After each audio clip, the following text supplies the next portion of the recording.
हरे कृष्णा। महाभारत के वन पर्व में एक प्रसंग आता है जब पांडव वनवास के लिए निकल गए थे जुआ में हारने के बाद। तो युधिष्ठिर बहुत दुखी थे, कहने लगे कि मुझे अपने राज्य के खोने का उतना गम नहीं है जितना द्रौपदी को वन में कष्ट उठाते देखकर मुझे गम हो रहा है, दुख हो रहा है।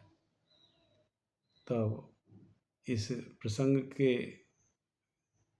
संदर्भ में मार्कंडेय ऋषि एक कथा बताते हैं। युधिष्ठिर महाराज को कहते हैं कि एक बार मद्रास में एक राजा हुआ करते थे, इनका नाम था अश्वपति। अश्वपति कोई संतान नहीं थी, तो अश्वपति ने ब्रह्मा जी की पत्नी सावित्री से तपस्या करके वर प्राप्त किया, और वर प्राप्त करके उन्होंने एक पुत्री प्राप्त की जिसका नाम रखा सावित्री। जब सावित्री युवा हुई, बहुत सुंदर थी, लक्ष्मी के समान सुंदर थी सावित्री।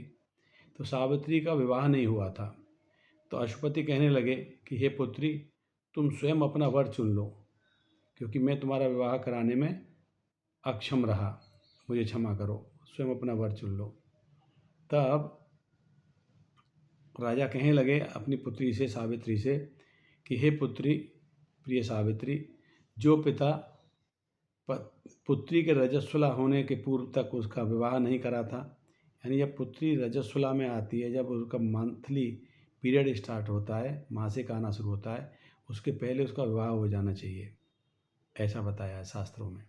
तो अगर कोई पिता अपनी पुत्री का रजस्वला होने तक विवाह नहीं करता है, या अगर कोई पति अपनी पत्नी के साथ समागम नहीं करता है जब वो गर्भ धारण करने की इच्छा रखती हो, या अगर कोई पुत्र अपने पिता के देहांत के बाद अपनी माता का ध्यान नहीं रखता है, केयर नहीं करता है, सेवा नहीं करता है, ऐसे लोग अनंत युगों तक कष्ट भोगते हैं, ऐसा बताया गया है।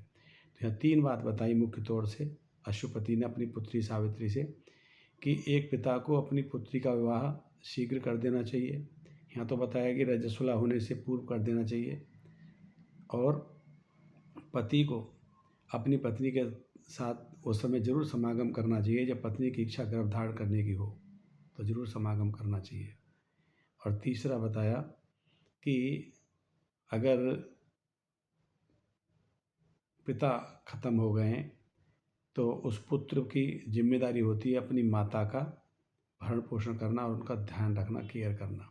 अगर कोई ऐसा नहीं करता है तो व्यक्ति अनंत युगों तक दुखों का भोग करता है। हरे कृष्ण।